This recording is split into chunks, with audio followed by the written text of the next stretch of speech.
All right, so, well, good afternoon, everyone. Welcome to the Seneca County Board of Commissioner meeting.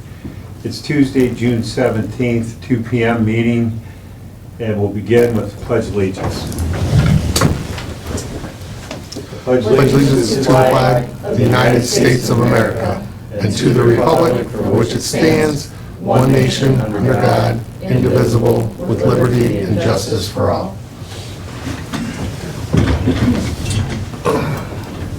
Okay, quick prayer. Dear God, thank you for the United States of America, for Ohio, for Seneca County. Thank you for our law enforcement, our veterans, first responders. Keep us safe. We ask that you look over this meeting and that we make the best decisions on behalf of our constituents in our county. Amen. Roll call. Commissioner Paradiso, Here. Commissioner Franker, Here. Commissioner Busdecker, Here. Okay, at this time, accept a motion to approve the digital audio recordings of our previous board session on June 12th, 2025. So moved. Second. Commissioner Busdecker, Yes. Commissioner Franker, Yes. Commissioner Paradiso. Yes, minutes are approved. So our guest today is Sheriff Stevens. You're up. Welcome. Well, thank you for giving me the opportunity. I'll try to be as brief as possible, Barb. But I have about 20 or 21 slides here. You're pretty, you've got this down pretty good. I do. I've got it condensed. I've done 15 smaller versions at the townships. I finished the last two last night. But you got the full version there, and which has all the township stuff in it as well. As I said before, if you have problems sleeping, keep it by your bedside, and it's all a lot of Good statistics and stuff. Thank you. So, with that being said, of course, it's not gonna work. Just, Oh, I probably got it pointed at it, right? it moved here, but it's Oh. not moving there. Yeah, it's not moving, is it? Is it there? There. Oh, there we Yeah, go. moved all right. Wrong So, way. I'll read it off of her screen. Can you do it? See Can if I you click can. for him? I'm gonna see if I can get it to reconnect again. I gotta find it. This is not my forte, so. Dang it, had a good I presentation know, going. it was good. Might still happen. Why can't I find this? Be possible. shit? No judgment. No judgment. There we go. That's unfortunate. Oh, oh.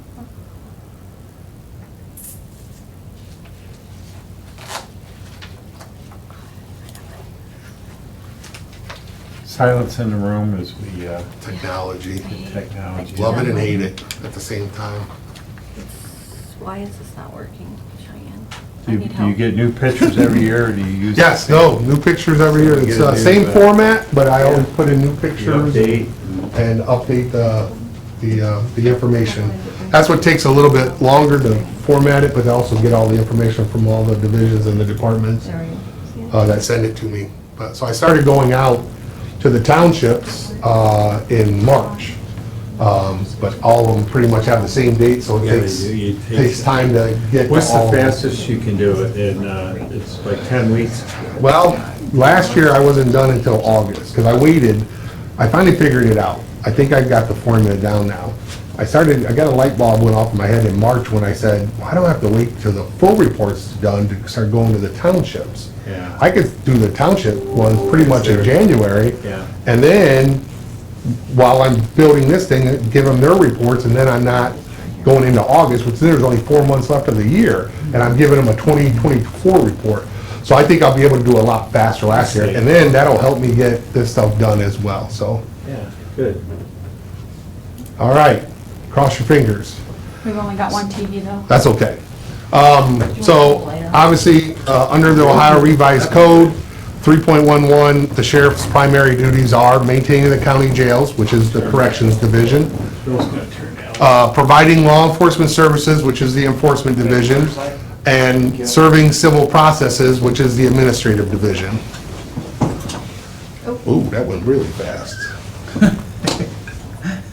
There we go. So the key points are, if people don't realize this, that the sheriff throughout the whole country is the only elected law enforcement official, I'm sorry, in Ohio, directly accountable to the citizens and voters. Everybody else is appointed.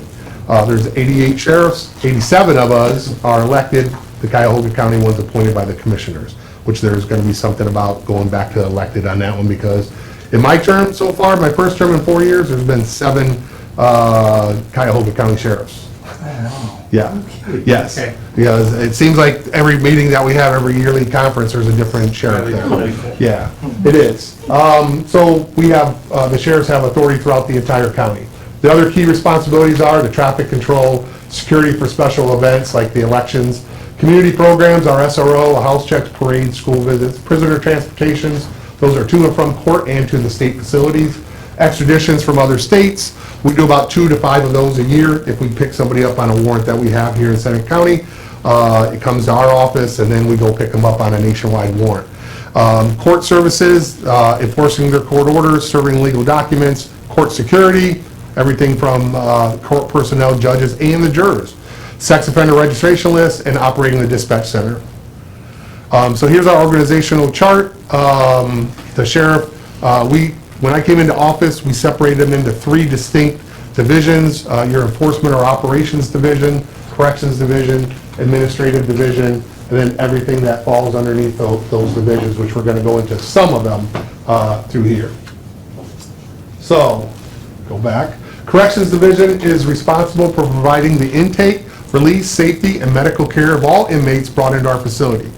We have approximately, we have the annual state inspection, and then we have 3 to 5 federal inspections that go on every year. So obviously, if we weren't passing those, we would be in trouble, lose our contract with the federal government. So on average, for inmates last year, we had 86 daily inmates, local inmates. The daily ICE population of the detainees last year was 66. Average length of time that local inmates were held were 33 days, and the average length of time that detainees were held were 45 days. The reason they're longer, they have to go through their adjudication with an attorney, immigration attorney, and then their appeals hearing with the immigration judge. That's why we're building the VAV right now, so that they can have a little quieter areas that have those consultations and stuff. The average number of meds that were passed every day to inmates last year was 1,443. The average number of meals prepared was 495 a day. Doesn't that seem high? Yeah. Yes, Doesn't seem high. because pretty much, crazy. was that supposed to be it? Let me see. That might be, yeah, meds passed a day. Yeah. Number of sick calls a week are 120. Medication orders and prescriptions are 4,407. We have a lot of people that are on medications out there that we are required to make sure once the doctor signs off on it that they have their medication and stuff.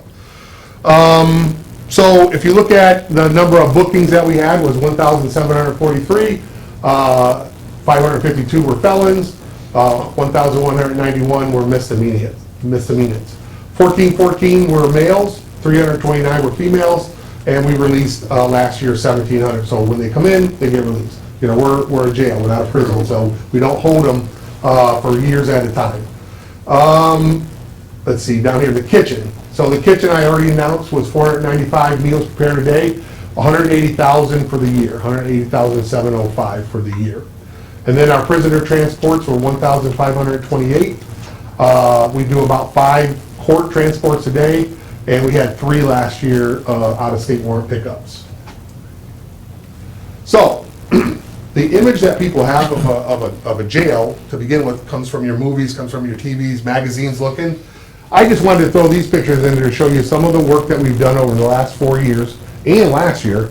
We learn every time we do one of these things of what our jail looks like at Seneca County. There's no graffiti, it's clean. That's a picture of a regular cell up at the top area, and then the shower that's in the pod area. And then those 2 lower ones on the left is our intake, booking areas, which was the last area that we really touched over the last 4 years. And so they have that garage floor treatment, and then they have them freshly painted. They have a nice line across it to break up the white. And so we wanted to make sure that the public, when we have talks, when I talk to the colleges, when we do the grand jury, we get those comments after they've done a visitation back there of how clean and quiet and that it is. So I want the public to be aware that your county jail, being 31 years old, is getting TLC every year. So our inmate workers, the work crew, from October through April are doing this kind of work. Now we're into the stages, since we've done 4 years of this throughout the whole building back there, every area has been touched. We're doing the touch-ups now. And we're learning every time we do it, how to do it better for the next time. The first ones we did 3 or 4 years ago, we're touching up now with this type of treatment because we didn't do the garage floor treatment in the beginning. And then that's all worn down again. Remember, our facility is 365, it's being utilized 24/7, so there's a lot of wear and tear on the tables, and we'll see that in this picture right here. The top picture was how it was in 2021 originally. Believe it or not, those are the tables wore off from playing cards and eating on it and everything, and that's carpet. Why did they put carpet in a jail 30 years ago? I have no idea. But you see the bottom one, that's the garage floor treatment. The floor has been stripped and waxed several times and buffed. We took out the drywall that was on the top here so that on camera we can actually see now what the activity levels up there. We canted the benches so they can all see the TV at the same time. And obviously this was the video system that we put in my first year that we were in there. It didn't cost us anything. So you can see the difference of the quality of what we're doing. And again, that was done a couple years ago and it still looks like that. So the inmates clean pretty much daily, the outer pod areas and their cells. And we have the rules up on the wall. That was something we instituted back in 2021 as well. They're in English and in Spanish so that they have no doubt what the rules are, rather than saying, I lost my pamphlet or whatever the rules came on. So the kitchen department, as part of the corrections division, is a crucial part of making sure that the inmates are properly fed. You pay a state dietitian for that, and they get their caloric intake every day, anywhere between 2,200 and 2,500.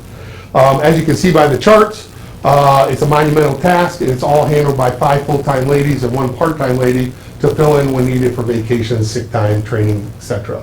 So we got a 7-year look back on here for your perusal to kind of compare and contrast.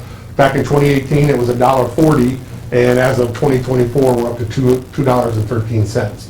So it was an increase from last year, obviously, by about 30-something cents, just under 30 cents, but to be expected with our food prices that were last year. So hopefully, we can reduce that going into next year, down from the $2.13. Robin does an excellent job as the supervisor, ordering from different areas locally, Gordon Foods, Smith Foods, all that stuff, tip and paper to keep our prices down and stuff. Cost per day over 7 years, these are the I don't know why I have, okay, $1,053 a day in 2024 that the food cost was. The annual cost, as you can see, has risen as well because of the food cost as well. Last year was $384,000. Average number of meals served a month, 15,000, and average number of serves a year, we already went over 180,705. Rain, sleet, or shine, those ladies are there. Cheryl, Yes. real quick on the meals. Yes. Does that include the meals that you guys provide for the youth center? Yes. Everything's So included in that. it's the youth center and the jail, Correct. all of those, okay. Yes. I just was curious on that. Yeah, and then we do get some money back from the juvenile center paying us for the 6 or 7 or 10 meals that we end up sending over there daily for each of the meals that they have, one through, they have 3 meals a day over there. Medical department is part of the corrections division. It's responsible for providing medical care of all inmates brought into our facility. The pictures below, we've given them a little TLC this year, at the beginning of this year. They were not touched yet. New carpet, new paint, some desking equipment, and they're pretty happy back there. You can see that they're pretty busy, 1,443 sick calls that they had. The average per month that they have is 120. The doctor sick calls are up there as well. He comes once a week per his contract. And he has quite the line of people that he needs to see when he does come on his Wednesdays. Medication prescriptions, 4,407, as we said before. And then pregnancy, I think that's where I got the number, that 1443 number up there. I'll have to look at that. So I don't think we have that many. I'll verify that number with you guys. We had 239 females that came in. We're required to test all of them for pregnancies, and 7 of them tested positive. Uh-oh. Did it change on yours? It did, but it didn't change up there. We might be going out again, right? The next screen is your mental health stats. The mental health is part of medical department, and let me find it. Here, I got it right here, Sheriff. Oh, there we go. The mental health is part of the medical department. We have an intake care manager who refers newly processed inmates to the mental health services. She's expanded that role, as we've talked about in the past, to cover GED and educational aspects. And we have a licensed therapist. A lot of that stuff is on the grant with the mental health board that pays for that stuff. And as you can see, each of the years that we've been doing this, for 2021 through 2024, if you look down at the bottom totals, for males, 945 is up from the year before, which is up a couple from the year before, way up from there, because we went full-time in 2022, and the females are up as well. And it runs the gambit. And if it says that, hey, we no longer offer that particular service anymore. But there's definitely, you can see that need for that mental health. I know we've talked about it, we're part of the regional study. So we're trying to do something different to make it easier on people that come into our facility with mental health, but also on our staff as well. Back in 2023, so next month will be our second year of partnering with the Mental Health Board and MCRT. They have a office in our lobby, and what they do is they handle any critical incidences, overdoses, suicide calls, and try to get those people help. And it takes our responsibility off of our deputies that are on the road.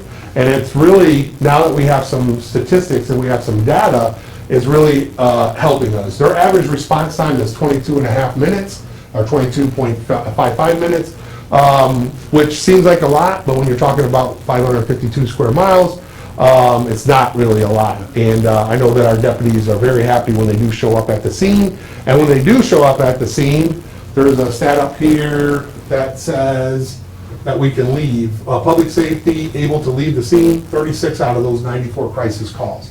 So that's 36 that we didn't have before. Seems that, it may not be a lot to some people, but that's just a little under half, that our guys can leave the scene, leave it to them, they take care of everything. We can get back on the road and handle accidents, handle calls for service and stuff. In the past, we would have stayed at all of those and wouldn't have even had that.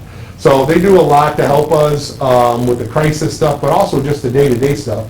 A lot of our frequent flyers that used to call our 911 center to report UFOs, report whatever like that, are calling them directly now. And they're not tying up our lines at dispatch and stuff. So very helpful program. And actually, right before I came on, another news break, Dave Olds was saying, I think on June 30th, they're going to their second shift of it. Because right now, that shift is only 9 in the morning till 6 at night.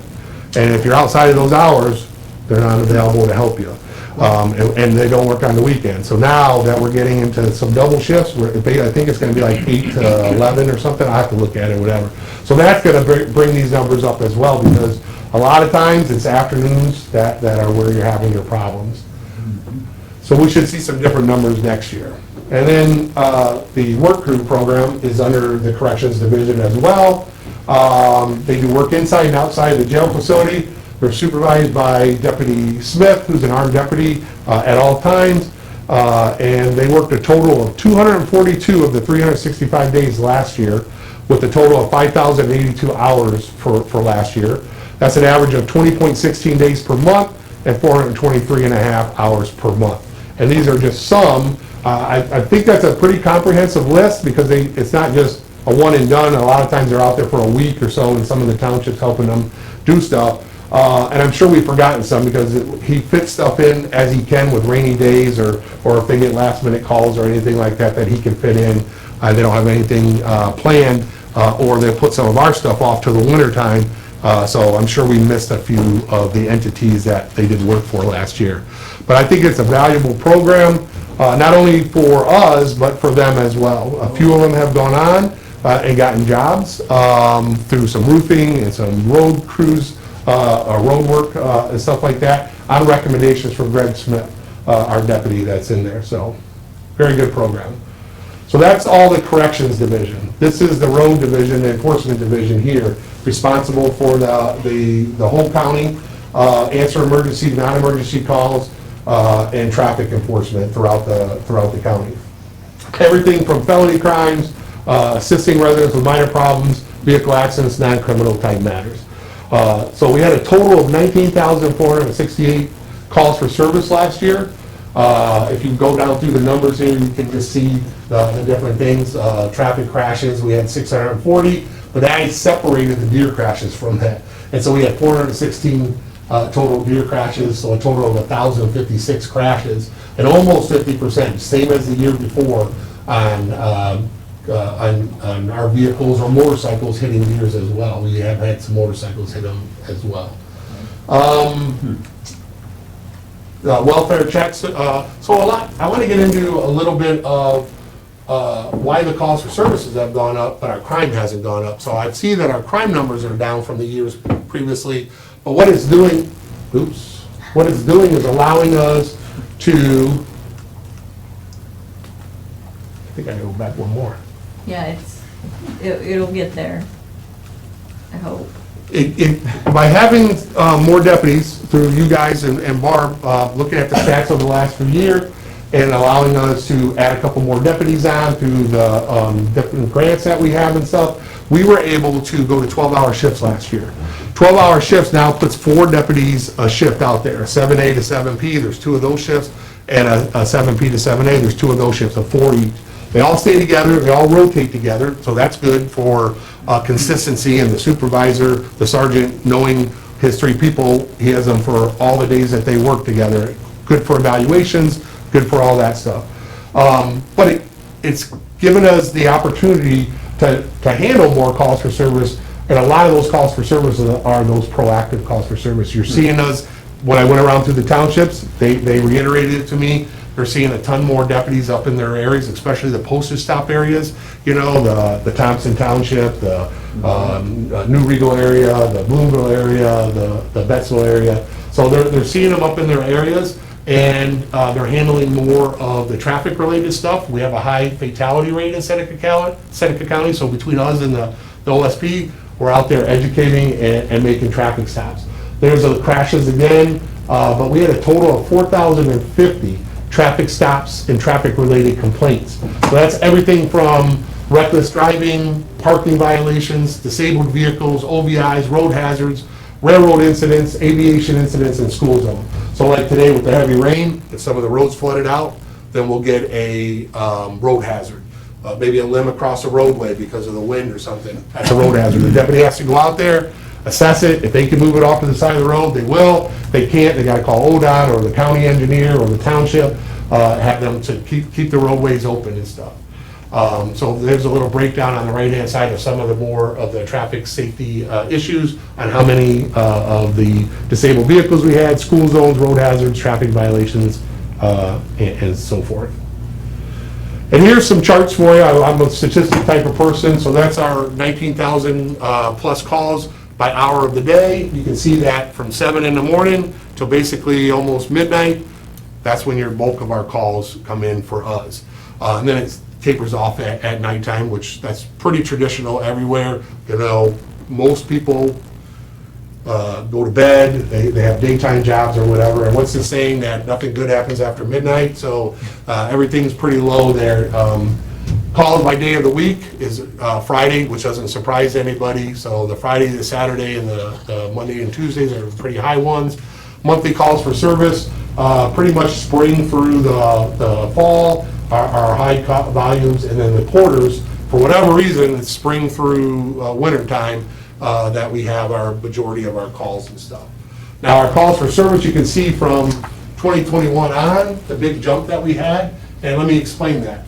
I'm a person that when we have a call for service, I consider the definition of a call for service, if we have to go somewhere and have a conversation because it's a complaint, that's call for service. So some of the civil complaints that we have, serving civil paperwork, if it utilizes the vehicle, if it utilizes the deputy's salary, cost, mileage of the car, the maintenance of the car, we should be pulling a form for that. So like when you serve a civil paper up in Bettsville, they weren't pulling a form for that before. They were just logging it, on the civil side of it. I want to be able to show accurately why the bank for the buck, why we have a fuel budget, why we have to get 2 vehicles a year, why we have maintenance of the vehicle and stuff. So that's the accurate reflection of the times that deputies had to go handle something, whether it's multiple times to serve that piece of paper or not. Accidents have gone up because when we came into office, we decided that we were going to handle as many of our in-county accidents as possible to get our residents back on the road as fast as possible, not have to wait for a trooper to come from Norwalk and then call a wrecker, so then you're an hour, hour and a half at the scene. We can get you done probably in anywhere from 10 to 30 minutes, depending on how serious the accident is. With that being said, if it is a serious injury accident, if it is a fatality, we do let the troopers handle that if they're available. The reason being is, you will be tied up for hours at a scene. A train accident, where we've had fatalities there, or if you have fatalities on the roadway, not only do they have the $1 million equipment to reconstruct that, they have the training to reconstruct it, it is gonna end up in civil court. And then our deputies will be tied into that, and then we just, we'll lose them on the road as well, or have to pay them overtime to go to court or whatever. That's their bread and butter, so they should be going, and doing those serious and the fatalities. What's the, here's the county, you're the sheriff, we got the state road, state patrol, where's if you're first on, if I'm in an accident on State Route 53, Mhm. and you get there first, We'll handle it. which you do a lot. Yeah, you we'll just handle it. the whole thing. Yeah, we'll handle the whole thing and call them off if they've already been called. If they haven't been called, then we get there and we see that, oh, we gotta call Lifeline, looks like You this can person. go anywhere, right? Yeah, we're gonna go to the scene anyway and assess the damage, assess the safety issues, call who we need to call to the scene, and then you may hear us on the radio say, go ahead and call OSP, because we'll have them handle if it's gonna be a fatality or if, life flight's coming, that's a pretty serious accident. We want them involved in the get-go, and they wanna be involved in the get-go. Can they go on county roads too? Yeah, absolutely, yeah, Everybody yeah. can They- give- The state patrol has the whole Yeah. state, private property Yeah. and, So they can give tickets, if you it's can give tickets. OVI or anything, That's and we have the whole county, we can go in the cities and stuff like Right, that. right, okay. So it's jurisdictional, but if you already have a law enforcement area, you kinda leave them alone. The next one is our citations, so that's all about education and informing the public. We had our highest number over that 12-year period last year, 685. But if you look at the chart below it, we also had by far double from 2022 our most verbal warnings. So if you are doing something bad out there, there's 3.5 times likely to get a warning versus a citation, which I think is a good statistic. Shows that we're not just out there writing tickets, we're out there actually educating and informing. And in 685 instances, they wrote citations, but they also gave over 2,000 warnings. This is another statistic that we're required to do for the federal government. I don't have any data prior to me coming into office, so now we have 4 years worth of data. This is response to aggression. That means that when we go out on a call or a traffic stop, or just to have a contact with somebody, and it gets out of hand, and they lay hands on the deputy, or they're verbally not responding or doing anything while we're trying to arrest this person, that's called response to aggression and resistance. It used to be called use of force, but this is what they call it nowadays. So there's 4 years worth of data here, and if you look at the heavily shaded areas, those are the 24 boxes. So we had 12 reported use of incidences. So reported means they have to do one of these things to pull a use of force.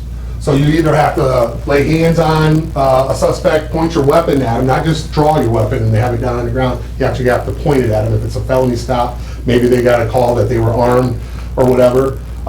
Wrestling, takedown, pain compliance. If you show your taser, if your taser is used, use of an impact weapon, if you have a baton, chemical weapons, discharge of your firearm, and canine bites. So from those 12 categories, we have demographics of adult and juvenile, and then race is there as well. So out of the 12 incidents that we had one black person, adult male, 10 white males, and one white female out of those 12. No juveniles this year at all. And we haven't had any since 22 when we had one back then. And then the force that was used by the deputy, at 8 times that weapons were pointed, 3 paint compliances, 9 takedowns, or wrestling with them on the ground. 1 taser was utilized. And then what did the suspect use for us to have to do that stuff? 9 of them, there was verbal or physical cues that they were getting ready to attack us. Armed history of violence, 5 incidences there. Not responding to verbal commands. I keep telling you, turn around, you're gonna be arrested. Turn around, you're gonna be arrested. And they don't do anything, then you have to lay hands on them, and then they start wrestling with you. Refused to move, dead weight, we had 8 of those. Pulled away from a deputy, 10. Pushed a deputy, 4. Struggled with a deputy, 10. Assaulted a deputy twice. Nobody was injured. If you look up here for the suspects, at any of the last 4 years, but we did have deputies injured in 21 and 2 deputies in 23. And then you got some statistics here on the time of day, the day of the week, and the month of the year. But what I'm most proud about is in this box right here.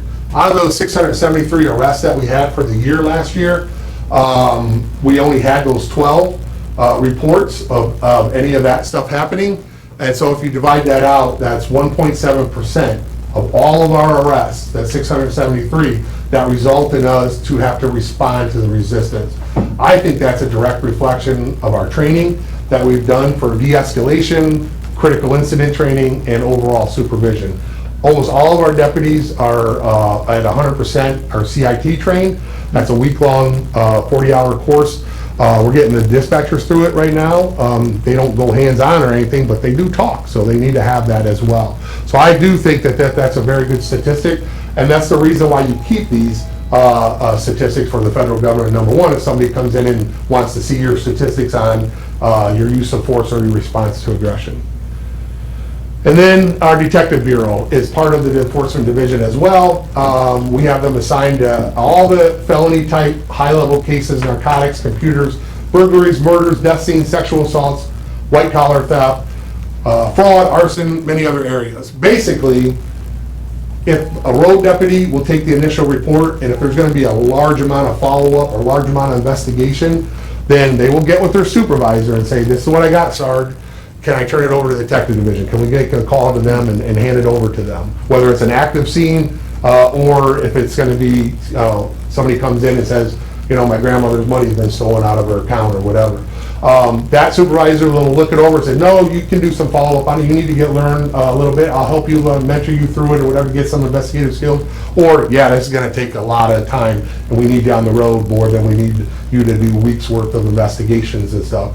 So, with that being said, we handled 52 investigation calls last year. It doesn't sound like a lot, that's 1 a week, but when you start talking about all the investigations, how long they are, sometimes interviews that you have to do, finding people to do the interviews, and you have previous year's investigations that roll over.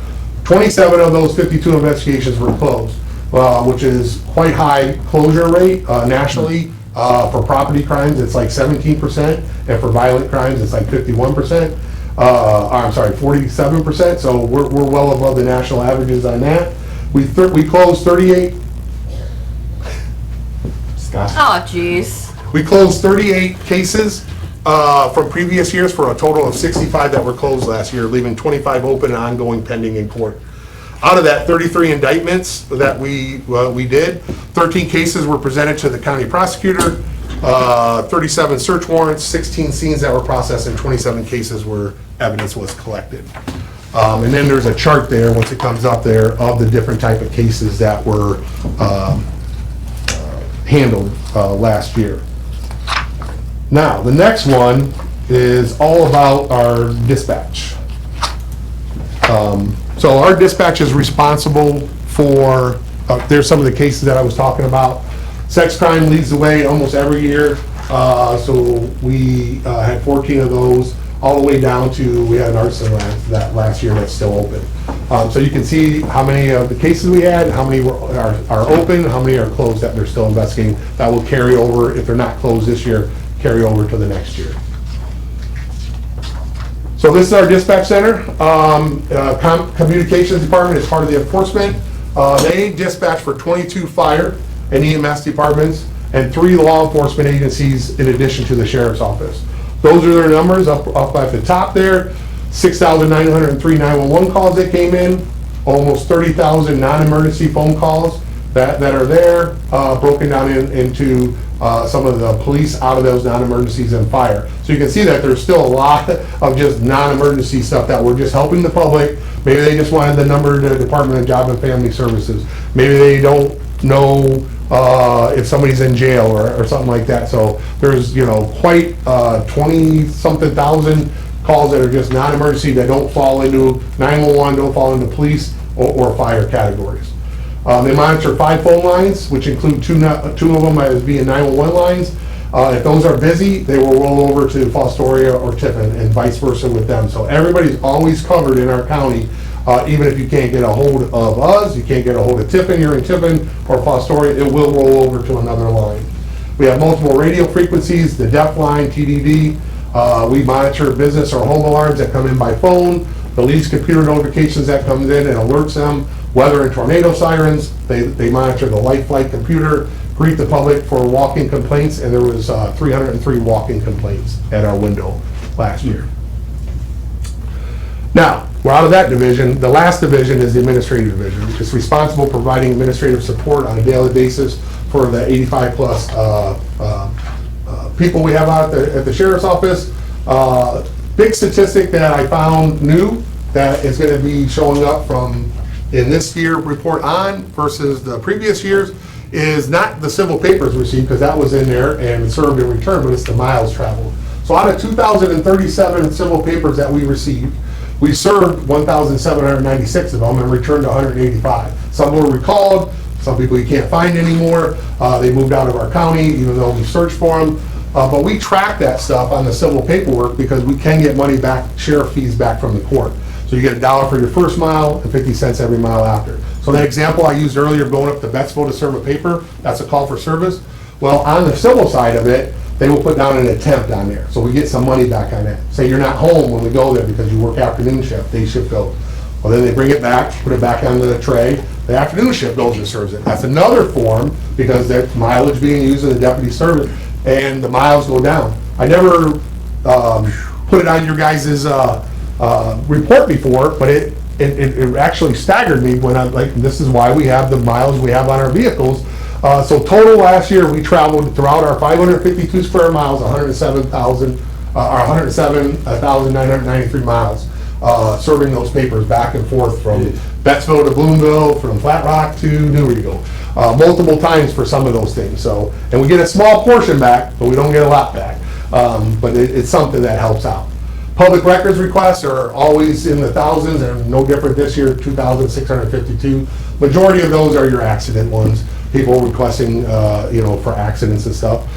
So that's about half of them right there. But the rest of them are all just, somebody just wants it, we're not allowed to ask why, and we have to fill them. Well, we don't have a dedicated person for that, and it's something that we do have to look at, probably come budget time, because I do some, our captain and our chief do some. When you're talking body cam footage, that takes a lot of time. We have 2 dispatchers that try to help out, and it's just, having multiple people understand the sunshine law is definitely going to get us into trouble eventually down the road.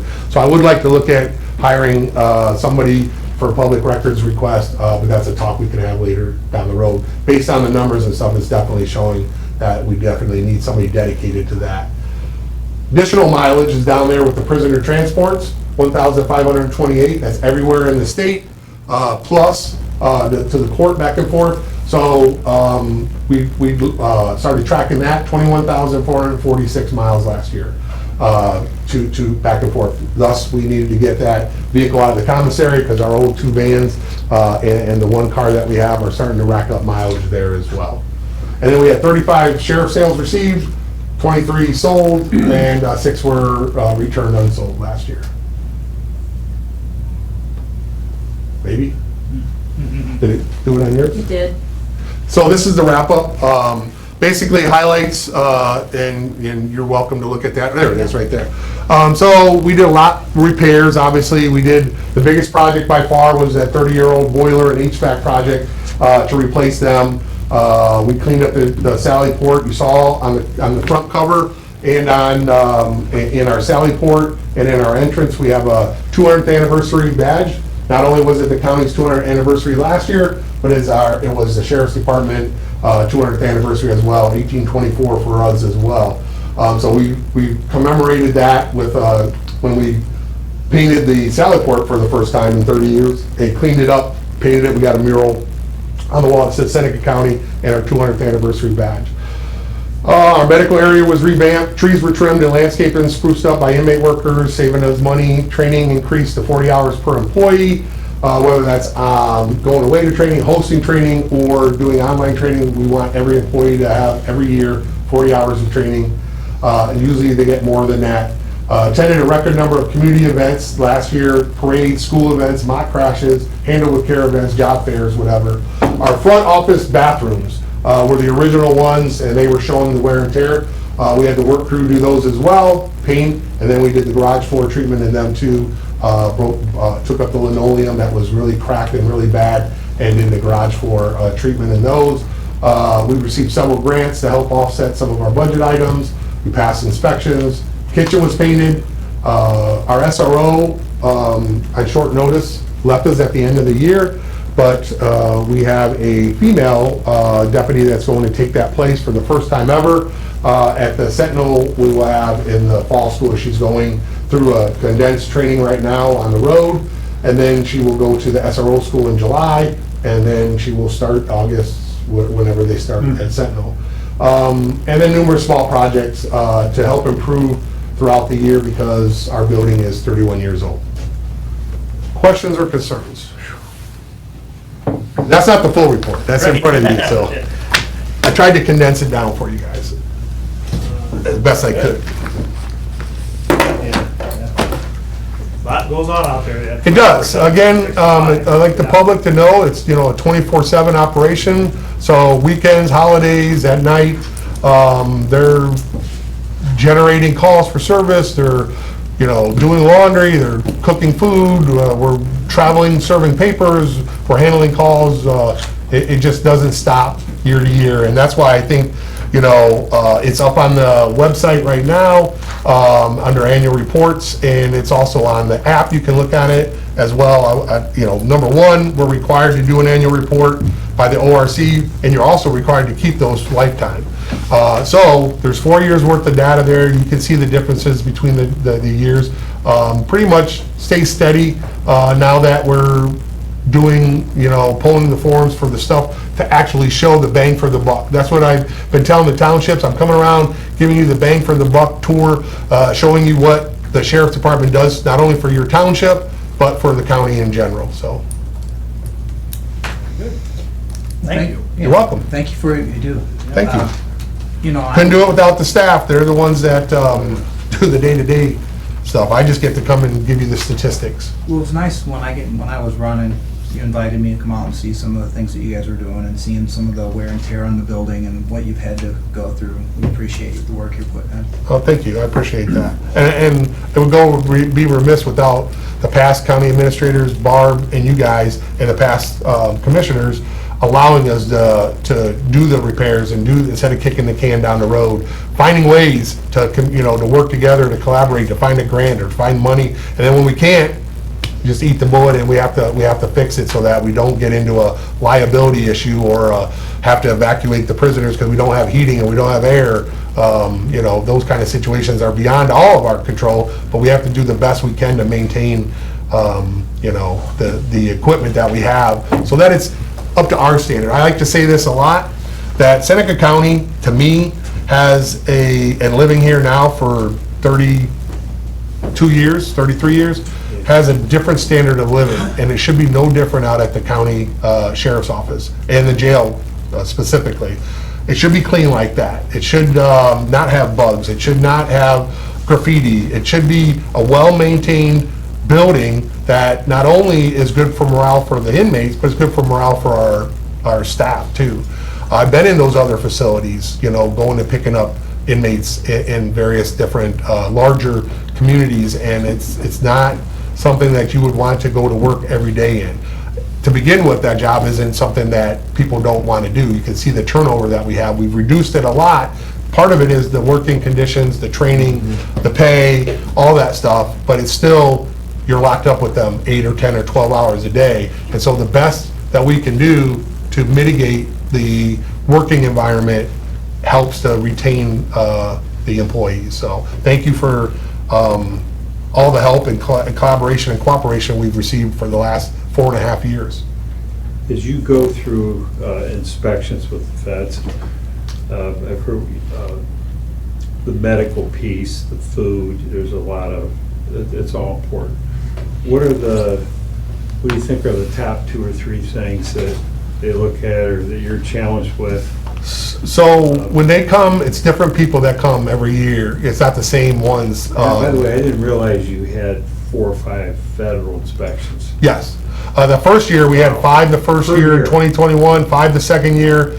It went down the following year to about 3, then it went up to 4, and we've had 2 this year already. So if it goes out, we'll probably have 3 or 4 by the end of the year. Hopefully not 5. Plus the state, and then they just... So, right, the Go state ahead. comes in the fall every year.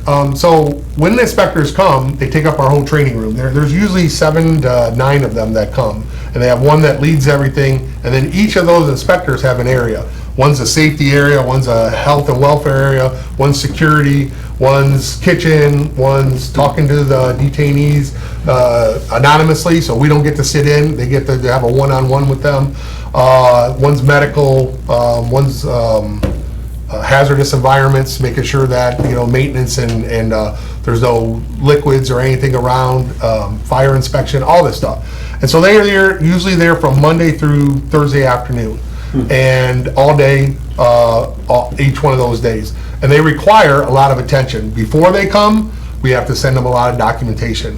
While they're there, we have a couple people that are assigned to them that do their running, take them back to where they need to go, sit them down, they talk to different workers or the detainees, and then they put together an exit interview, and then I'm invited to that. It's usually Thursday afternoon, 2 or 3 in the afternoon, and they go over the stuff that they found, good and bad. And almost every single time, not almost, every single time on the exit interview, they first state out, we're very cooperative. We're one of the most cooperative agencies that they have to deal with. We have a reputation now of people wanting to come to our area because we just go out of our way to help them. I said, well, that isn't common? They said, no, it's not. I said, but if we're in partnership with together, we should not be hesitant for you to come inspect us and stuff. So that's one area. The second thing they say is the facility itself has definitely increased, and over those 4 years, they get a common complaint, 2 complaints from inmates that they talk to anonymously, the detainees, is medicine, the medical part, and the food part. Yeah. And those are the top 2 complaints. They get 0 complaints over the 4 years, the multiple inspections. So if you average it out, we've had probably 20 inspections or 15 to 20 inspections. They don't complain about that. Part of that is because the ladies do home cooking, to the best of their ability. We don't cater it in, from a company or anything where it tastes like cardboard. And then medical, we've done a lot. You guys have done a lot over the last 4 years to help beef that up because of the contract, but also because of the liability issues that are there. So those are the 2 biggest thing, and usually they're their number 1 or 2 complaints. They're interchangeable.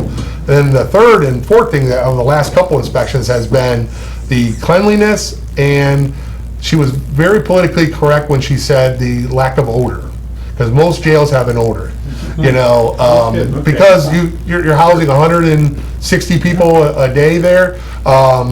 We require them to take showers, we require them to clean their work area or their living areas and their cells and stuff, so we don't have that odor and the quietness. They said usually jails are loud and they're they got a lot of yelling and screaming and just loud from talking and stuff. Ours are not like that for a couple reasons. I think that the way that it's segregated out there with the different pods and classifications, but as you know, we started a tablet program at the beginning of the year, and so not only you can pay to watch movies, you can pay to watch TV shows, or not TV shows, read books, magazines, and listen to music. If you don't have money, then you can take these courses on there.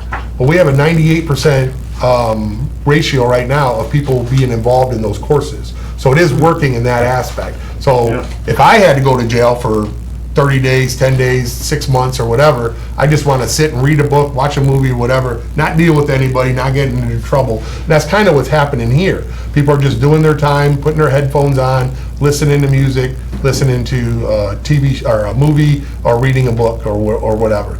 Now, just so the public knows, it's on its own server, can never go out onto the internet. It's PG-13 and under. They've all been screened.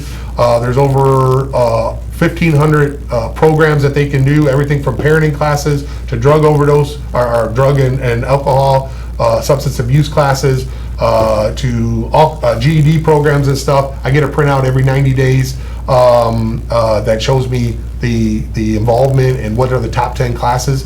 Surprisingly, the number one class there is parenting. You know, a lot of people want to learn about how to be a better parent, which is a good thing. So if all that stuff works out, we're in talks with some of the judges right now that are looking over the programming, that they get certificates from these programs. They earn credits to be able to watch these movies and listen to the songs and read the books. If it all works out right, while they're with us, that captured audience, we can get one of the things knocked off of their requirement on probation. Because a lot of times what happens is you get arrested, the judge then tells you, I'm putting you in jail for 30 days, you go sit for 10 days, they let you out for 20 days, but you gotta go to parenting classes, you gotta go to drug and alcohol classes. You get out, life happens, you say, screw the judge, screw my probation officer, or I don't have a ride, you find an excuse not to go do it. Couple months go by, you go see your probation officer, you didn't have it completed when they told you to have it completed, you're back doing your 20 days in the jail, which costs all the taxpayers money. So if we can get that out of the way, and they have a certificate, they show the judge and the probation officer, they don't potentially come back. And we educate them with GED. The ones that are in the GED program, our GED director has found that some of them are taking these classes, so then she has a name, she goes and finds them, do you want to continue doing this stuff the official way? So it's a lot of people just dabbling in it, but then it's got some positive results. I was hesitant, but I'm always willing to try something different. Even the staff is on board with it. They were a little hesitant at first. It's another privilege that we can take away from them if they start acting up. And they're seeing the results of it. Quiet, and people just doing their time, you know, going into their cells. They're not getting into the aggravated who's watching what on TV, and then it's my turn to watch something, and you know, I want to watch basketball, you want to watch soccer, and so we've got a decreased population back there in the aggression and stuff like that through that program. And it did not cost the taxpayers a dime. So that was a free program that was put in, about $30,000 worth of equipment, Wi-Fi, their own Wi-Fi. The tablets are provided by Paytel. Of course, they get the money back if you pay to watch these movies and stuff like that. And some people do. They don't want to take the classes, but that's only 2% that are doing that. The rest are taking the classes and stuff, so. You talked about a recovery task force with a Grace. Yes. Grace spoke on Yep. that, and the hours that Yes. they have dedicated, it's just Yeah. big numbers. I will forward you guys the 30-day report from January, February, and March. We're getting ready to get the next one at the end of this month as well. So maybe I'll wait and I'll send you both of them.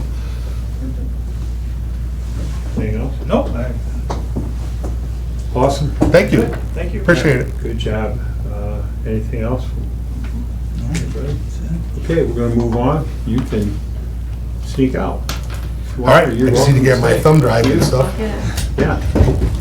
Do you have the thumb drive? Yeah. Really, nice job, Sheriff. Thank you. Very good. Appreciate it. A lot to the staff, both of them. Thank you. So we'll move on to commissioner reports.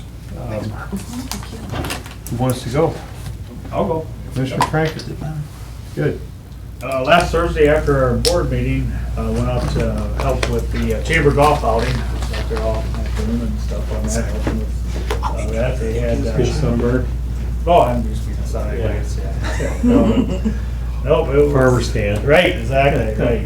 So, yep, well, they had a really good crowd. They had, the Thursday afternoon and they had a Friday morning, so they had the largest golf outing they've ever had so far, so. That's great. Then Friday, we hosted the Erie Basin meeting. So they were well attended. They had about 23 or 4 show up out of the 9-county area and stuff on it. Did a nice job with that. This morning had Budget Commission and then followed by the Board of Revision. So should be wrapping up kind of the Board of Revision. So stuff with it, so. So is that last year's, you always look at the prior year? Yeah, that's what the, yeah, so, it's- yeah, yeah. That's what I thought. That's one committee I've never done. Good. Anything else? Nope, that's it for now. Alrighty.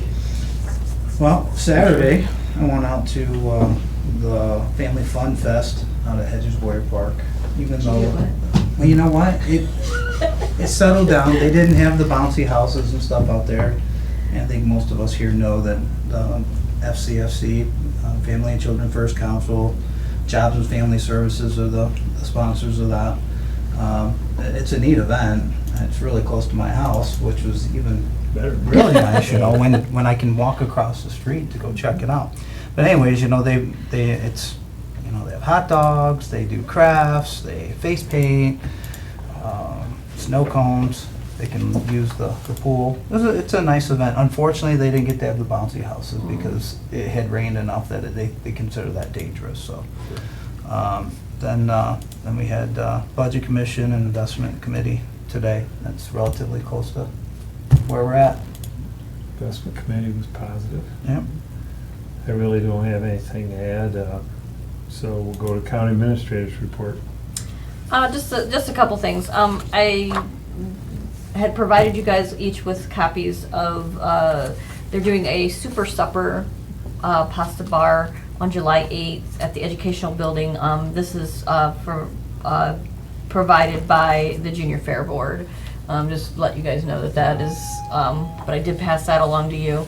I don't have a whole lot to report, but I will tell you that I did have a site update on the virtual attorney visitation room out at the sheriff's office this morning.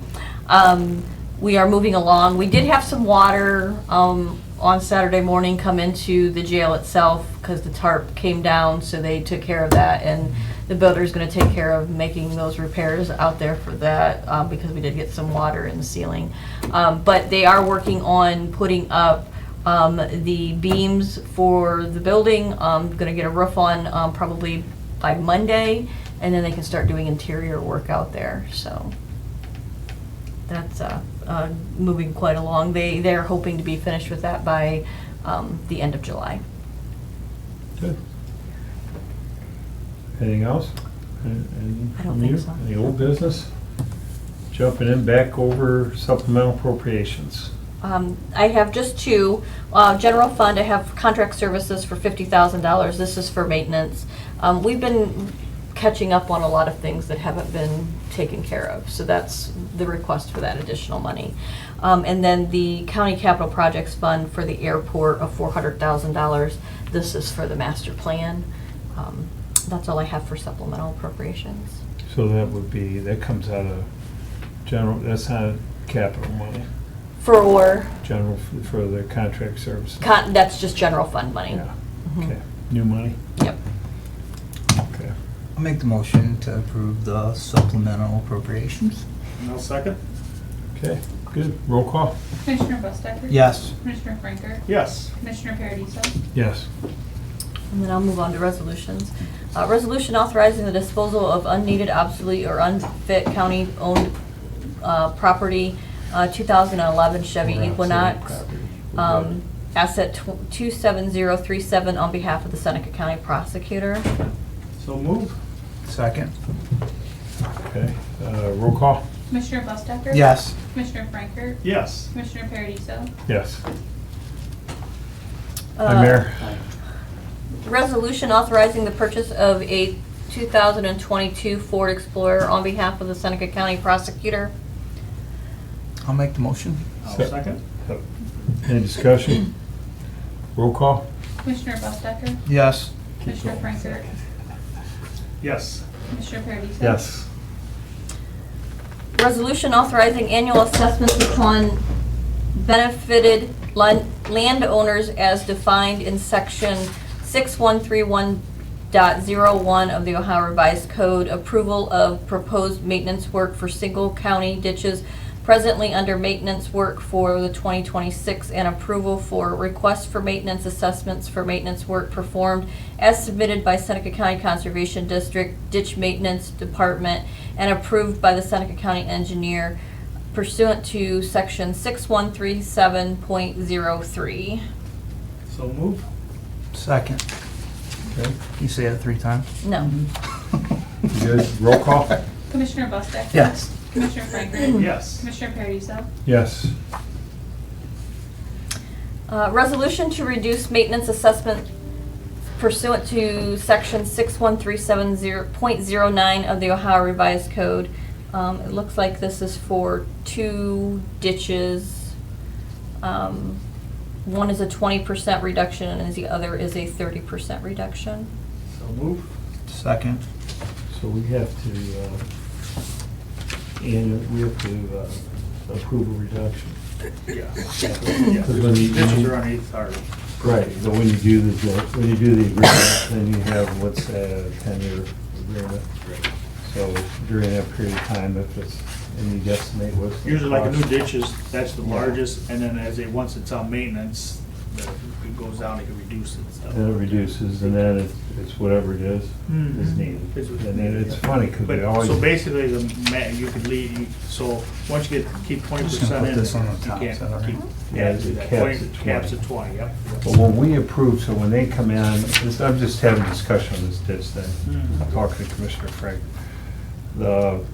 When they come in, they list all the ditches in the program, and they guesstimate the cost, and we approve that.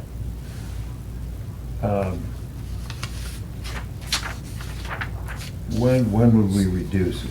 Wouldn't it be included there, or does that have to be? Well, that's just there, and then what happens On the is, like I maintenance say, side. under the maintenance, if it's been like a newer ditch in there, then they can reduce at that point then, so that's what, as they So maybe get. they get out there and they look at it, and they, Because it's once they, cheaper than they every think. year, then when they do their, they go Yeah. and inspect the ditches and stuff. I don't know like if I that. ever, in the years of being here, do you remember doing one of these reductions? No. Since you've been here? I haven't either.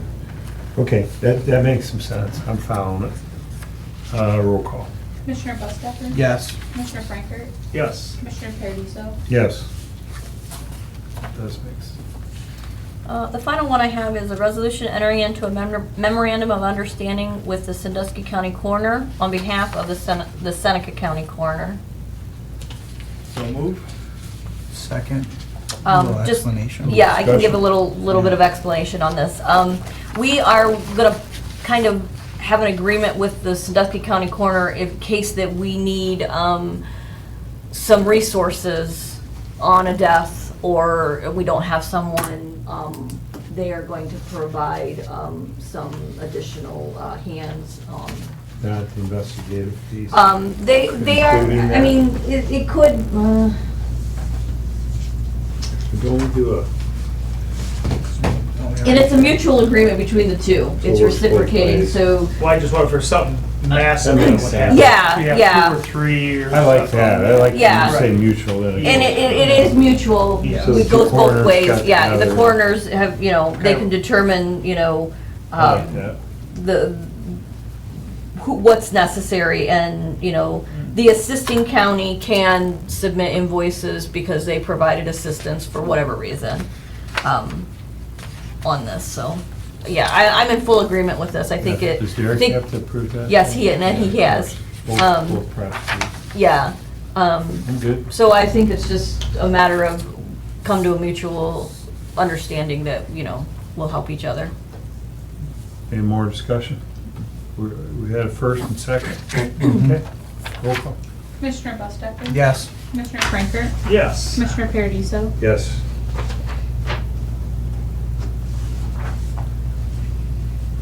That's all I got. Got quiet in here. Mhm.